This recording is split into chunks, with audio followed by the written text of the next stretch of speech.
तो कल की क्लास में मैंने आप सभी लोगों को कुमार मित्तल बुक से प्रकाश वैद्युत प्रभाव चैप्टर के न्यूमेरिकल सॉल्व कराए थे। न्यूमेरिकल नंबर 35 तक के प्रश्नों को सॉल्व करा दिया है। पिछली क्लास आप देख सकते हो, प्लेलिस्ट बनी हुई। और आज की क्लास में जितने भी न्यूमेरिकल बचे हैं, न्यूमेरिकल नंबर 36 से लेकर के 45 तक सारे क्वेश्चन आज की क्लास में हम डिस्कस करेंगे। लेकिन आप सभी लोगों से एक बात मैं बताना चाहूँगा कि हमने प्रीवियस ईयर के पेपरों का एनालिसिस किया है और मैंने देखा है कि प्रकाश वैद्युत प्रभाव चैप्टर से जब भी न्यूमेरिकल पूछा गया है तो जिस टाइप के प्रश्न आज की क्लास में मैं आपको कराने जा रहा हूं, इसी टाइप के प्रश्न हमने देखा है प्रीवियस ईयर के पेपर में आए हुए लगातार। ठीक, तो मुझे पूरी उम्मीद है कि अगर आप इस क्लास को अच्छी तरीके से देखते हैं तो बोर्ड एग्जाम में आपके 3 नंबर कंफर्म हो सकते हैं। ठीक है, क्योंकि न्यूमेरिकल आएगा 2 से 3 नंबर में आएगा। तो चलिए भाई, हम शुरुआत करते हैं आज की क्लास की। तो न्यूमेरिकल नंबर 36 को देखते हैं। प्रश्न आपकी स्क्रीन पर लगा देते हैं कि किताब हो या ना हो, आपको न्यूमेरिकल सीखने से मतलब है। ठीक है, लिखा है कि एक सोडियम कैथोड पर 3000 एंगस्ट्रॉम का प्रकाश डाला जाता है तो निरोधी विभव 1.85 वोल्ट है, और जब 4000 एंगस्ट्रॉम का प्रकाश डाला जाता है तो निरोधी विभव 0.82 वोल्ट हो जाता है। ज्ञात कीजिए, 3 चीज़ें ज्ञात करनी है, एक प्लांक नियतांक और एक सोडियम का कार्यफलन और एक सोडियम के लिए देहली तरंग दैर्ध्य। देखिए, आज की क्लास में ज़्यादा न्यूमेरिकल सॉल्व कराएंगे और सभी को पता है कि इस चैप्टर के न्यूमेरिकल जो हैं वो कैलकुलेटिव हैं। पिछली क्लास में आप सभी लोगों ने देखा कि 5 ही न्यूमेरिकल हो पाए, इसके पहली क्लास में भी 5 ही न्यूमेरिकल हो पाए। तो आज हम क्या करेंगे, पूरे न्यूमेरिकल को बताने के लिए कैलकुलेशन भले हम थोड़ा डायरेक्ट कर दें, लेकिन आपको हम सिखाएंगे कि कैसे आपको न्यूमेरिकल लगाना है। ठीक है, आपको सीखना है। कहीं कहीं पर कैलकुलेशन हम डायरेक्ट भी कर देंगे, लगेगा ज़्यादा समय लग रहा है तो हम न्यूमेरिकल को थोड़ा डायरेक्ट कर देंगे, आप बूढ़ा भाग कर लीजिएगा, है ना। कोई दिक्कत आती तो कमेंट कीजिएगा। तो यहाँ पर जैसे सबसे पहले हम बात करें तो पहले तरंग दैर्ध्य λ1 का मान आपको दिया गया है। कितना दिया गया है? 3000 एंगस्ट्रॉम। अब यहाँ पर 3000 एंगस्ट्रॉम को जब मीटर में बदलोगे तो 3 × 10⁻⁷ मीटर इसे लिखा जा सकता है। ये आप सभी लोग जानते हो, भली बात, पिछली क्लासों में बहुत बेहतरीन तरीके से बता चुका हूँ। अब जब इतनी तरंग दैर्ध्य तो जो निरोधी विभव का मान दिया, निरोधी विभव को कैपिटल V0 से लिखते हैं। तो चूंकि 2 बार निरोधी विभव दिया गया तो इसको हम V0 डैश से लिख लेते हैं और इसका मान दिया गया 1.85 वोल्ट। उसके बाद फिर तरंग दैर्ध्य दी गई, तरंग दैर्ध्य बदली गई। कितनी भाई? तरंग दैर्ध्य अगर 4000 एंगस्ट्रॉम है, 4000 एंगस्ट्रॉम है तो जो निरोधी विभव है आपका V डैश हम कह सकते हैं वो कितना है? 0.82 वोल्ट, 0.82 वोल्ट। अच्छा, यहाँ पर भी तरंग दैर्ध्य को हम बदल लेंगे तो इसे लिख सकते हैं 4 × 10⁻⁷ मीटर। कोई समस्या नहीं होनी चाहिए। अब हमें यहाँ पर क्या निकालना? प्लांक कांस्टेंट की वैल्यू सबसे पहले। तो यहाँ पर हम देखिए, हमने आपको पढ़ाया है कि पहली स्थिति के लिए EK1 यानी गतिज ऊर्जा बराबर, आप लोगों ने पढ़ा है hc/λ का W, समीकरण 1। द्वितीय स्थिति के लिए ये आपका हो जाएगा EK2 बराबर hc/ में, यहाँ λ1 कर दीजिए, यहाँ λ2 - W। चूँकि एक ही धातु पर ये प्रक्रिया हो रही तो कार्यफलन सेम होगा। विभिन्न स्थितियों में कार्यफलन हमेशा सेम होगा, कल मैंने अच्छी तरीके से आपको बताया है। समीकरण 1 को हम 2 से माइनस कर देंगे। क्या कर देंगे भाई? समीकरण 1 को 2 से हम माइनस कर देंगे तो ये आपका हो जाएगा EK1 माइनस का EK2। हमने क्या किया? समीकरण 1 से समीकरण 2 को घटा दिया। जब इससे इसको घटाएंगे तो W से W कैंसिल हो जाएगा, HC कॉमन मिल जाएगा, 1/λ1 - 1/λ2 हो जाएगा। अच्छा, EK1 के स्थान पर ले सकते हैं EV0 डैश एक बार, है ना। EK2 के स्थान पर ले सकते हैं EV0 डबल डैश बराबर ये आपका हो जाएगा HC 1/λ1 - 1/λ2। ठीक है, चलिए आगे देखते हैं भाई। देखिए, यहाँ पर इन दोनों में E कॉमन मिल जाएगा, ब्रैकेट में बचेगा V0 डैश जिसकी वैल्यू आपकी कितनी है? 1.85 volt minus V0 double dash जिसकी वैल्यू आपकी आई है 0.82 वोल्ट। क्लियर हुई इतनी बात? बराबर। यहाँ पर देखिए H की वैल्यू आपको निकालना है। C की वैल्यू होती है 3 × 10⁸ 1/, अगर λ1 की बात करेंगे तो 3 × 10⁻⁷ है, और λ2 की बात करेंगे, इसको सही से लिख देते हैं, माइनस λ2 की बात करेंगे तो वो आपकी है 4 × 10⁻⁷। क्लियर हुई इतनी बात? तो इस तरीके से E का मान भी अभी रख लेंगे हम, कोई दिक्कत वाली बात नहीं। E × 1.85 से हमको माइनस करना 0.82, 5 से 2 जाएगा 3, 8 से 8 जाएगा 0, है ना, और 1.03 बराबर H की वैल्यू निकालना है 3 × 10⁸। देखिए, मैं हिंदी इंग्लिश दोनों बोल देता हूँ गिनती में, तो आप इससे कोई दिक्कत नहीं खड़ी कीजिएगा। इन दोनों से हम 10 की घात -7 कॉमन ले लेंगे। यहाँ 1/3 1/4, 4 1 कम 4, 3 1 कम 3, 4 3 12, इतना तो सॉल्व भी कर सकते हो। ई की वैल्यू हो जाएगी 1.6 गुणे 10 की घात -19 और गुणे में 1.03।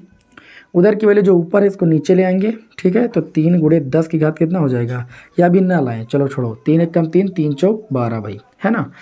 अच्छा ये जो बट्टे वाली ये तो ऊपर आ जाएगी, तो ऊपर 4 भी आ जाएगा, ऊपर 10 की घात -7 भी आ जाएगा। अब क्या करेंगे, 4 से 3 गया, 1 बचा, 1 गुणे 10 की घात 8, इसको नीचे ले आएंगे 10 की घात 8 और इधर केवल h बचेगा। ठीक, कैलकुलेशन अगर हमारा आपको इजी लग रहा है तो आप समझते रहिए, नहीं भाई अपने हिसाब से भी कैलकुलेशन कर सकते हो, लेकिन मैं जिस तरीके से कैलकुलेशन करता हूँ सबसे इजी वे में, आप चाहे जब भी देखिएगा। हमको h की वैल्यू निकालना है, तो h बराबर देखिए यहाँ पर पहले मल्टीप्लाई करेंगे, 16 16 चौको 64 हो जाएगा। या एक काम करते हैं 1.6 गुणे 10 की घात, अगर बात करें यहाँ पर -19 -7 माइनस का 26 हो जाएगा, गुणे में 1.03 का गुणा 4 से करेंगे, 4 3 12, पूरा पूरा हो जाएगा, 4 शून्य शून्य एक हासिल जुड़ जाएगा, 4 1 कम 4, 4.12 बटे में आपका 10 की घात 8 ऊपर जाएगा, या 10 की घात -8 हो जाएगा। ठीक, इसको हटाइए, हमने क्या किया 10 की घात 8 को ऊपर लेकर चले गए। h बराबर आपका आ गया, इसका मल्टीप्लाई करोगे 6.10, इसको चलिए मल्टीप्लाई कर ही लेते हैं। ये कितना हो जाएगा भाई, 16 दूना 32 और 16 1 कम 16 और 3 19 हो जाएगा, हासिल आया आपका 1 और 16 चौको 64 64 और ये कितना हो जाएगा भाई 65। चलिए भाई 65 लिख लेते हैं और 0.2 अंक और 1 अंक आगे 3 अंक आगे लग जाएगा, गुणे 10 की पावर -26 -8 माइनस का 34। इस वैल्यू को हम ऐसे भी ले सकते हैं, देखिए 6.5 के बाद 9 है जो कि संख्या 5 से अधिक है, तो हम इसको ऐसे भी ले सकते हैं 6.6 लगभग में एक आगे बढ़ जाएगा अगर 0.1 अंक तक लिखेंगे, और गुणे 10 की घात माइनस का 34। और प्लांक नियतांक का मात्रक आप सभी को पता होना चाहिए, जूल सेकंड। क्या होता है भाई, जूल सेकंड। चलिए बताइए, यहाँ पर मैंने देखिए पूरा कैलकुलेशन कर दिया, ठीक है, लेकिन कहीं कहीं पर जहाँ ज़्यादा लगेगा समय लगेगा तो उसको हम थोड़ा सा डायरेक्ट कर देंगे। तो कैलकुलेशन ऐसे ही करना, इससे हार्ड कैलकुलेशन नहीं हो सकता है। आगे बात करें यहाँ पर, तो प्लांक कांस्टेंट की वैल्यू आ चुकी है, लेकिन इसमें 3 चीज़ें पूछी गई हैं। अगली चीज़ पूछी गई सोडियम का कार्यफलन, सोडियम धातु का कार्यफलन W निकालना है, तो कोई भी समीकरण ले लेंगे, समीकरण 1 ले लीजिए और चाहे 2 ले लीजिए, दोनों समीकरणों में कार्यफलन उपस्थित है, तो समीकरण 1 ले लेते हैं। समीकरण 1 है आपका EV0 डैश बराबर आपका कितना है, HC/में λ1 माइनस का W। अच्छा हमको W की वैल्यू निकालना है, किसकी वैल्यू निकालना है, W इधर ले आएंगे हम, W इधर ले आएंगे तो ये हो जाएगा HC/में λ1 माइनस का EV0 डैश। क्लियर, तो ये आपका W बराबर कितना हो जाएगा भाई, H का मान आपका होता है 6.6 गुणे 10 की घात -34 और C का मान 3 गुणे 10 की घात 8 पट्टे में आ जाएंगे। λ1 की बात करें तो λ1 का मान दिया गया था कितना आपका 3 गुणे 10 की घात -7, रख दिया मैंने 3 गुणे 10 की घात -7 माइनस आ जाएंगे। EV0 डैश है तो आपका देखिए इधर लिख देते हैं, E का मान 1.6 × 10 की पावर माइनस का 19 और V0 डैश प्रथम स्थिति में निरोधी विभव 1.85 दिया गया है। W बराबर देखिए यहाँ पर अगर देखें तो ये 3 से 3 कैंसिल हो जाएगा, 10 की घात -7 से 10 की घात -34 जाएगा, 10 की घात -27 बचेगा, 10 की घात -27 से 10 की घात +8 अगर हम घटाएंगे तो 10 की घात -19 बचेगा, अर्थात ये 6.6 गुणे 10 की घात माइनस का 19 माइनस, यहाँ माइनस लगा, 1.6 का गुणा हमें किससे करना है भाई 1.85 और गुणे 10 की घात -19। हम क्या करेंगे 10 की घात -19 कॉमन ले लेंगे, बचेगा 6.6 माइनस 1.6 गुणे 1.85। ओके, केवल मल्टीप्लाई करके घटा लेना है, W का मान आ जाएगा, ठीक है, W का मान जो भी आएगा ये जूल में आएगा, इसको सॉल्व कर लेना ब्रैकेट और गुणे 10 की घात -19 ये जूल में आएगा। ठीक, इसी एनर्जी को जब आप इलेक्ट्रॉन वोल्ट में बदलोगे तो 1.6 गुणे 10 की घात -19 से भाग दे दोगे, 10 की घात 19 से 10 की घात 19 कैंसिल हो जाएगा और यहाँ पर जो आएगा उसको जब 1.6 से आप भाग दोगे तो आपका जो कार्यफलन आ जाएगा वो 2.275। अब ये कार्यफलन इलेक्ट्रॉन वोल्ट में बदल चुका है। अब इतना काम आप भाई कर लीजिएगा, है ना, इतना काम करेंगे तो थोड़ा समय लगता चला जाएगा, फिर ज़्यादा न्यूमेरिकल नहीं हो पाएंगे। अब आगे प्रश्न में एक चीज़ और पूछी गई है, इतना तो पूछा गया है, इसके साथ ही एक बात और पूछी गई कि उसको भी निकालिए। क्या पूछा गया भाई, देहली आवृत्ति सोडियम के लिए देहली तरंग दैर्ध्य पूछा गया भाई। तो देहली तरंग दैर्ध्य कब आएगा, ठीक, नंबर 3 पूछा गया है देहली तरंग दैर्ध्य यानी λ0 की वैल्यू। आप जानते हो कि कार्यफलन W बराबर क्या होता है, कार्यफलन W बराबर h न्यू नॉट, होता है कि नहीं। इसको लिख सकते हैं एच न्यू नॉट बराबर सी अपान लैम्डा नॉट। अच्छा लैम्डा नॉट की वैल्यू निकालेंगे तो ये हो जाएगा एच सी अपान में भाई डब्लू। तो लैम्डा नॉट बराबर एच की वैल्यू 6.6 गुणे 10 की घात माइनस का 34 और सी का मान 3 गुणे 10 की घात 8 और बटे में आ जाएंगे कार्यफलन। कार्यफलन हम निकाल चुके हैं, कितना आया है 2.275 इलेक्ट्रॉन वोल्ट है। इसको जूल में बदल लेंगे 1.6 गुणे 10 की घात माइनस 19 से गुणा करके। इलेक्ट्रॉन वोल्ट को जब भी जूल में बदलना हो गुणा कर दीजिए, भाग करना हो भाग कर दोगे इलेक्ट्रॉन वोल्ट में हो जाएगा जूल से, ठीक। और इलेक्ट्रॉन वोल्ट को जूल में बदलना है तो गुणा करना है। तो लैम्डा नॉट बराबर इससे भैया गुणा कर लीजिएगा 6 त्रिक 18 6 त्रिक 18 19.1 अंक के बाद 1 अंक पहले लगाना है और गुणे 10 की घात माइनस 34 से 8 जाएगा माइनस 26 बटे में आ जाएंगे। इसका मल्टीप्लाई कर लीजिएगा 2.275 और गुणे में 1.6 है ना, और गुणे 10 की घात माइनस 19 ऊपर लेकर चले जाना है, 10 की घात प्लस 19 हो जाएगा। लैम्डा नॉट बराबर इसको आपको क्या करना मल्टीप्लाई करके इससे इसको भाग दे देना है, ठीक है। तो आपका आंसर देखिए भाई डायरेक्ट लिखे दे रहे हैं, आपका 5440 एंगस्ट्रॉम आएगा, ठीक है। 10 की पावर माइनस 10 बना लेना, बस ये एंगस्ट्रॉम में आपका हो जाएगा, ठीक। ये कैलकुलेशन आपको सॉल्व करना है अपने हाथ, ओके। क्योंकि यहाँ ज़्यादा वक्त लगेगा, आप भी बोर होने लगोगे, हम गुणा भाग करेंगे तो आप भी बोर होने लगोगे, ठीक। क्लास छोड़ दोगे कोई मतलब नहीं है, तो इतना काम आप कर लीजिएगा। तो ये था हमारी आज की क्लास का क्वेश्चन नंबर 36।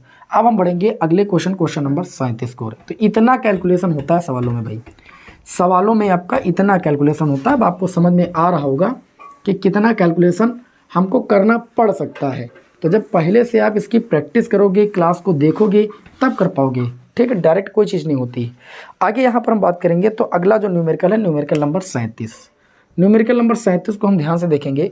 लिखा है कि जब 2.454 गुणे 10 की घात माइनस 7 मीटर तरंग दैर्ध्य का मतलब मान दिया गया है, क्या दिया गया है 2.54 गुणे में 10 की घात माइनस 7 मीटर तरंग दैर्ध्य का पराबैंगनी प्रकाश तांबे की प्लेट पर डाला जाता है तो प्रकाश इलेक्ट्रॉनों का उत्सर्जन रोकने के लिए 0.59 वोल्ट विभव की आवश्यकता होती है ना। तो वोल्ट विभव यहाँ कौन सा होगा, निरोधी विभव V0 कितने 0.59 वोल्ट विभव की क्या होती भाई आवश्यकता होती है। कहा गया तांबे के लिए देहली तरंग दैर्ध्य की गणना कीजिए। देहली तरंग दैर्ध्य यानी लैम्डा नॉट की वैल्यू निकालना है। आपने पढ़ा है कि ई के बराबर एच सी अपान लैम्डा और माइनस का आपने पढ़ा है एच सी अपान में लैम्डा नॉट। ई के बराबर आपने पढ़ा है ई वी नॉट बराबर एच सी अपान में लैम्डा और माइनस एच सी अपान में लैम्डा नॉट। आपको लैम्डा नॉट निकालना है, इस पद को इधर ले आइए। एच सी अपान में लैम्डा नॉट बराबर एच सी अपान में लैम्डा, ये उधर जाएगा माइनस का ई वी नॉट। अब मैं आपको बता दे रहा हूँ इसमें और कुछ नहीं करना है, केवल वैल्यू रख के सॉल्व करना है। आपको लैम्डा नॉट की वैल्यू चाहिए एच सी, देखिए एच का मान रख देंगे 6.6 गुणे 10 की घात भैया माइनस का 34। सी का मान हो जाएगा 3 गुणे 10 की घात कितना भाई 8। अच्छा एक काम कर सकते थे, इसको थोड़ा आसान बना सकते थे, लेकिन आसान हम बना भी नहीं सकते इससे ज़्यादा, क्यों क्योंकि यहाँ पर लैम्डा नॉट की वैल्यू निकालना है। चलो ठीक 3 गुणे 10 की घात 8 ओके, और बटे में कितना हो जाएगा लैम्डा नॉट। याद रखना आपको लैम्डा नॉट की वैल्यू निकालना है बराबर। यहाँ पर भी एच की वैल्यू रखेंगे 6.6 गुणे 10 की घात भैया माइनस का 34। सी का मान 3 गुणे 10 की घात 8, ठीक। और बटे में लैम्डा की वैल्यू आपको दी गई है 2.54 गुणे में 10 की पावर कितना दिया गया भैया -7।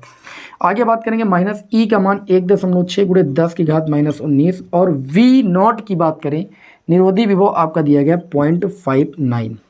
सारा खेल यहाँ पर कैलकुलेशन का है, बाकी कुछ नहीं है और सरलता से आप सॉल्व करोगे हो जाएगा, ठीक। 6.6 गुणे 3 है आपका और गुणे 10 की घात -34 8 हो जाएगा माइनस का 26 बटे में आपका हो जाएगा लैम्डा नॉट बराबर।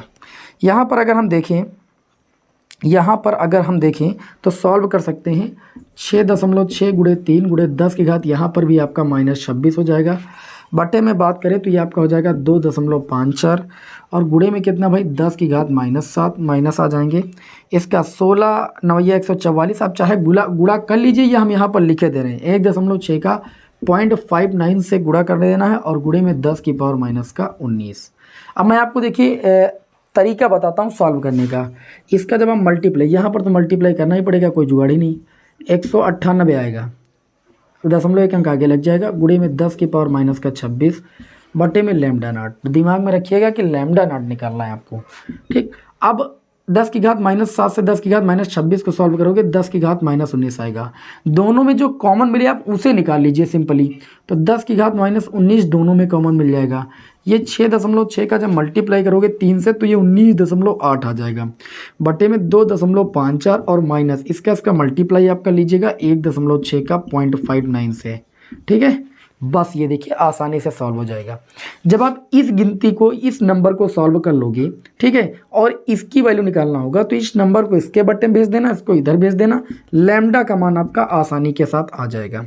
अब लैम्डा का मान कितना आ रहा है मैं आपको आंसर लिख के बता दे रहा हूँ, बाकी आप काम कर लीजिएगा। मैंने लगभग इसको सॉल्व कर दिया है, 2890 एंगस्ट्रॉम आएगा। ओके भाई, समझ में आ गई बात कि नहीं समझ में आ गई? चलिए भाई आगे बात करते हैं।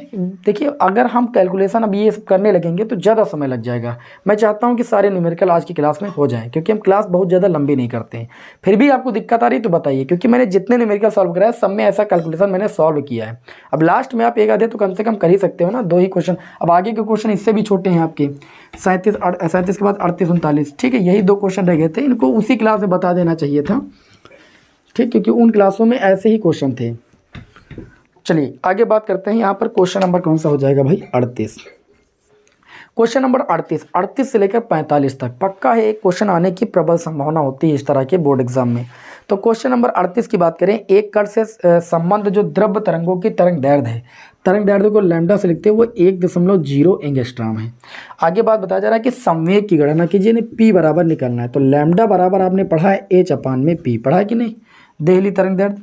अगर हम बात करें यहाँ पर तो P का मान निकालना, तो P बराबर हो जाएगा h/में लैम्डा। h का मान होता है 6.6 गुणे 10 की घात भैया -34, और लैम्डा की बात करें तो लैम्डा का मान 1 एंगस्ट्रॉम का मतलब 10 की घात -10, यानी P बराबर 6.6 गुणे 10 की घात -10 से -34 यानी -24 बचेगा। और संवेग जो होता है द्रव्यमान और वेग का मल्टीप्लाई होता है, तो इसका जो मात्रक होगा किलोग्राम मीटर पर सेकेंड होगा। क्या होगा? किलोग्राम मीटर पर सेकेंड। आगे बात करेंगे क्वेश्चन नंबर 39 की। क्वेश्चन नंबर 39 दिया गया है कि एक फोटान की जो ऊर्जा है वो 30 इलेक्ट्रॉन वोल्ट है। एक फोटान की ऊर्जा को ई से लिखते हैं, और वो आपको दी गई है 30 इलेक्ट्रॉन वोल्ट। कितनी दी गई है?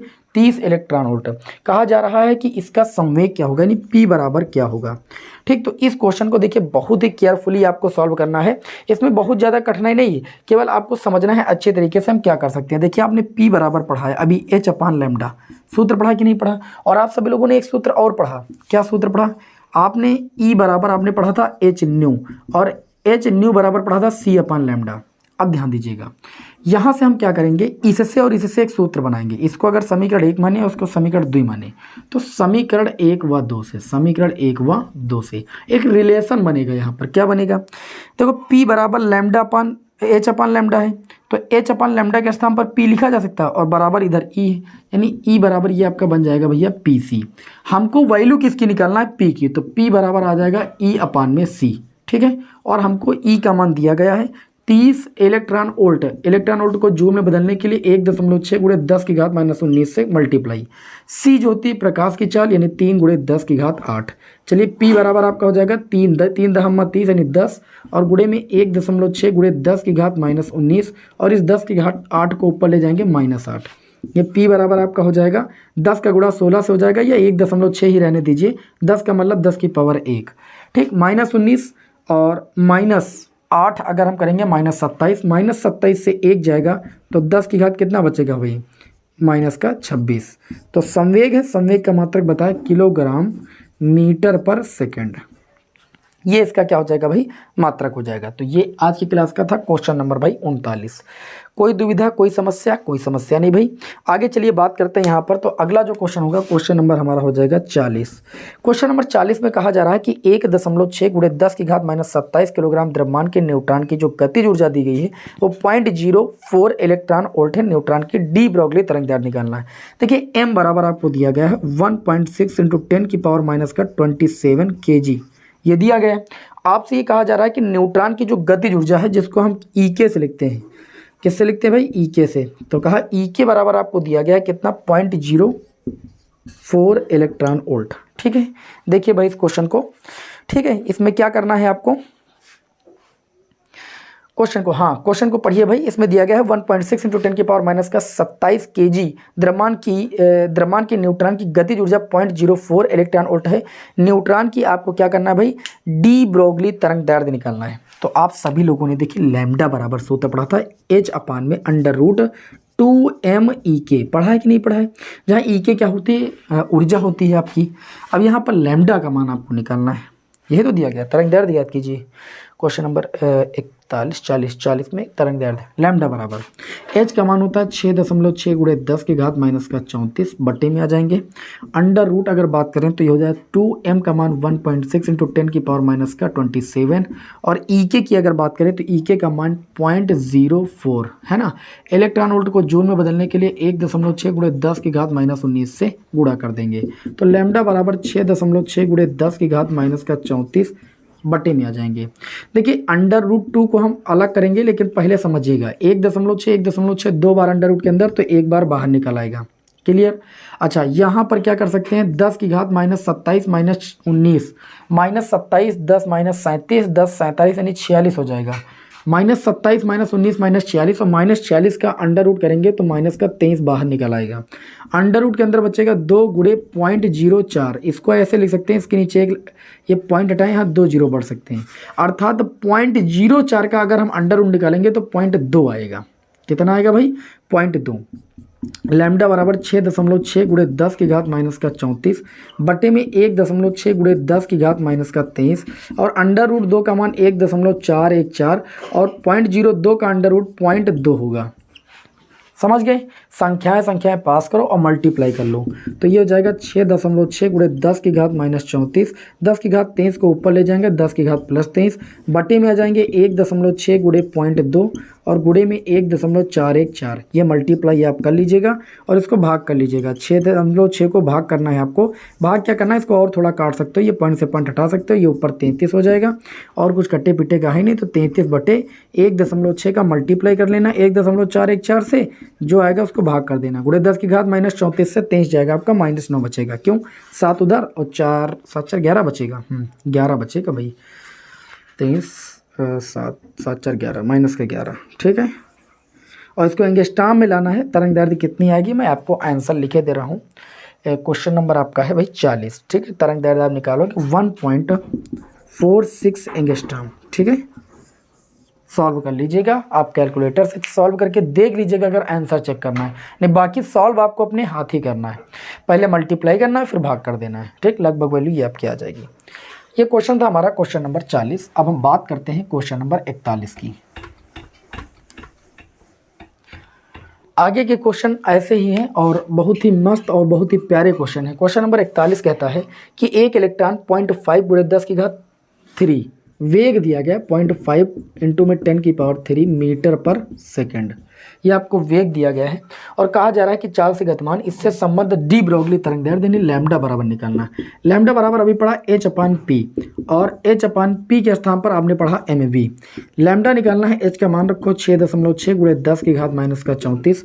m का मान रखो इलेक्ट्रॉन के द्रव्यमान 9 × 10⁻⁻31 और v का मान आपको दिया गया है 0.5 × 10⁻³ बस सॉल्व कर लेना है। 6.6 और नीचे 9 × 5 = 45 4.5 और 10⁻31 से आपका 10⁻³ जाएगा 10⁻⁻28 10⁻⁻28 ऊपर जाएगा 10⁻+28 +28 -34 को सॉल्व करोगे -6। लैम्डा बराबर इसे सॉल्व कर लीजिएगा। सॉल्व करना आपका काम है। वैल्यू मैं आपको लिख के बता दे रहा हूँ 14.67 गुणे में 10⁻⁻7 मीटर, है ना। इतनी तरंग दैर्ध्य आएगी आपकी। इसको एंगस्ट्रॉम में भी आप बदल सकते हो, लेकिन आंसर मीटर में, इसलिए मैं मीटर में लिख दिया। बताइए किसी को कोई दुविधा नहीं होनी चाहिए। क्वेश्चन नंबर 42 की ओर चलते हैं, ठीक है, क्योंकि हम बहुत ही नज़दीक आ रहे हैं लास्ट क्वेश्चन की ओर भाई। क्वेश्चन नंबर ये हमारा होगा 42। क्वेश्चन नंबर कौन सा होगा भाई, 42।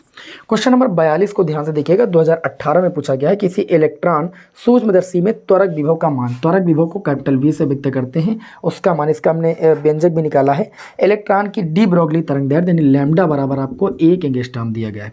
आपने इसमें पढ़ा था लैम्डा बराबर 12 या अगर हम बात करें डेरिवेशन याद करो √150 बटे में कितना था भाई, √V एंगस्ट्रॉम। ये था जहाँ V क्या था, त्वरक विभव था। तो इन्होंने कहा है कि तरंग दैर्ध्य 1 एंगस्ट्रॉम है बराबर 150, ये 12.24 करके कुछ था, 27 करके, और अंडर रूट वी जब सॉल्व किया गया था, और एंगस्ट्रॉम, एक एंगस्ट्रॉम से एंगस्ट्रॉम आपका कैंसिल हो जाएगा, अंडर रूट वी बराबर हो जाएगा अंडर रूट 150, ठीक है ना।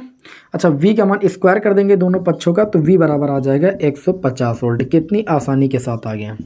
अब बहुत सारे विद्यार्थी सोच रहे होंगे तो यहाँ पर तो था आपका 12.27, तो 12.27 अंडर रूट 150 का मान ही तो होता है भाई, डेरिवेशन किया होगा तो आपको ये याद होगा।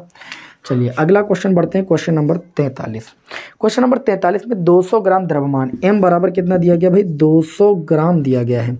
इसको किलोग्राम में बदलोगे 0.2 kg आएगा भाई। ग्राम को किलोग्राम में बदलने के लिए 1000 से भाग करोगे तो 0.2 आएगा, ठीक है। आगे दिया गया है कि 30 मीटर पर सेकंड के वेग से v बराबर आपको दिया गया है 30 मीटर पर सेकंड का वेग दिया गया है। आगे कहा जा रहा है कि वेग से चल रही है, इससे संबद्ध दी ब्रोगली तरंगदैर्ध्य यानी लैम्डा निकालना। कितना आसान, लैम्डा बराबर h अपान लगाओ mv। h का मान पता है 6.6 गुणे 10 की घात माइनस का 34, और अगर बात करें m का मान आपको दिया गया है 0.2, है ना। और अगर हम बात करें v का मान दिया गया 30 मीटर पर सेकंड, भाग कर दीजिए, लैम्डा का मान आ जाएगा, ये तुम्हारा काम है। क्वेश्चन नंबर क्या हो जाएगा भाई, 44। क्वेश्चन नंबर 44 कहता है कि एक इलेक्ट्रॉन 0.5 किलोमीटर पर सेकंड की चाल से गतिमान, तो v बराबर 0.5 किलोमीटर को मीटर बदलेंगे 10 की पावर 3 मीटर पर सेकंड हो जाएगा। किलोमीटर पर सेकंड को मीटर पर सेकंड में बदल के ही हम क्वेश्चन को सॉल्व करेंगे। चाल से गतिमान है, इलेक्ट्रॉन से बद्ध दी ब्रोगली तरंगदैर्ध्य निकालना है। इलेक्ट्रॉन का द्रव्यमान बोला गया है कि 9.1 गुणे 10 की घात माइनस का 31 kg रखना है। अब इसमें कहा जा रहा है कि तरंगदैर्ध्य बिल्कुल सेम क्वेश्चन है, लैम्डा बराबर लगाओ h अपान में mv, ठीक है। ये क्या मैं सॉल्व करूं, h का मान 6.6 गुणे 10 की घात माइनस का 34, बात करें m का मान 9.1 गुणे 10 की घात माइनस का 31 kg, और अगर बात करें v का मान आपको दिया गया 0.5 इंटू 10 की पावर 3। सॉल्व करना आपका काम है। ये अगर आप सॉल्व नहीं करना सीखोगे तो बोर्ड एग्जाम में क्या करोगे, क्या नकल वहाँ करना है क्या, वहाँ तो नकल होगी नहीं। तो थोड़ा बहुत अपने मन से भी कलम वलम चला लो, ठीक है। हमेशा सर जी के ऊपर निर्भर नहीं रहा जाता है, सर जी से केवल मार्गदर्शन लिया जाता है, ना कि उनसे नकल की जाती है। आई बात समझ में। चलिए बात करते हैं क्वेश्चन नंबर हमारा 45, जो कि इस चैप्टर का लास्ट क्वेश्चन है। कहा जा रहा है कि प्रोटॉन और अल्फा कण की डी ब्रोगली तरंगदैर्ध्य समान हो, ठीक है।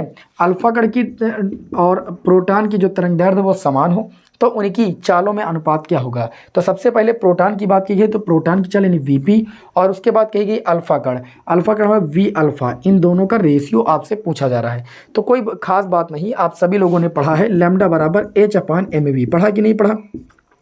अगर बात करेंगे हम प्रोटॉन की तो ये लैम्डा पी हो जाएगा, ये एम पी हो जाएगा, ये वी पी हो जाएगा। प्लांक कांस्टेंट या प्लांक नियतांक तो दोनों के लिए सेम ही रहेगा। अच्छा, ये पी के मतलब प्रोटॉन के लिए बात की है मैंने। अगर हम बात करेंगे अल्फा कण, प्रोटॉन और अल्फा कण दोनों आवेशित कण है ना, और दोनों आवेशित कणों के लिए सूत्र तो ये लगेगा, लैम्डा अल्फा बराबर ये हो जाएगा h अपान में m अल्फा इंटू में v अल्फा, ठीक। अगर इसको समीकरण 1 माने और इसको समीकरण 2 माने, हम क्या कर दें, समीकरण 1 को 2 से भाग कर दें, समीकरण 1 को 2 से भाग कर दें, तो लैम्डा पी बटे कितना हो जाएगा, लैम्डा अल्फा। लैम्डा पी का मान है h अपान में एम पी वी पी। बात करें एम लैम्डा अल्फा की तो है h अपान में m अल्फा वी अल्फा, ठीक है। h से h कैंसिल। अच्छा, यहाँ पर लैम्डा अल्फा लैम्डा पी के बराबर है, तो लैम्डा पी के स्थान पर लैम्डा अल्फा रखोगे तो ये 1/1 आएगा, क्योंकि लैम्डा अल्फा से लैम्डा अल्फा कैंसिल हो जाएगा, दोनों बराबर है तो। अच्छा, यहाँ पर देखिए तो ये ऊपर जाएगा तो ये हो जाएगा m अल्फा वी अल्फा, और बटे में कितना हो जाएगा एम पी और वी पी। अब यहाँ पर एक कंडीशन आपको दी गई, आप इसको ऐसे लिख सकते हो वीपी बटे में वी अल्फा, वीपी ऊपर ले गए वी अल्फा नीचे ले आए। एम अल्फा की अगर बात करें तो एक रिलेशन आपको यहाँ पर दिया गया भाई, एम अल्फा बराबर, इस क्वेश्चन में दिया गया एम अल्फा बराबर 4m प्रोटॉन, मतलब पी का मतलब प्रोटॉन, तो एम अल्फा के स्थान पर ले सकते हैं 4mp बटे में आपका हो जाएगा mp, mp से mp कैंसिल हो जाएगा, वीपी बाई वी अल्फा का अनुपात आ जाएगा 4:1, यानी प्रोटॉन की चाल और अल्फा कण की चाल में जो अनुपात होगा वो 4:1 का होगा। इस तरीके से प्रकाश वैद्युत प्रभाव चैप्टर के आज न्यूमेरिकल होते हैं समाप्त। अब आपकी जो इच्छा है परमाणु तथा नाभिक, तो अगली क्लास में आपको परमाणु तथा नाभिक चैप्टर आपको पढ़ाया जाएगा। इसी तरीके से हमारे चैनल पर बने रहिए, मिलते हैं आपको नेक्स्ट क्लास में। बेस्ट ऑफ लक आप सभी लोगों को। जय हिंद, वंदे मातरम।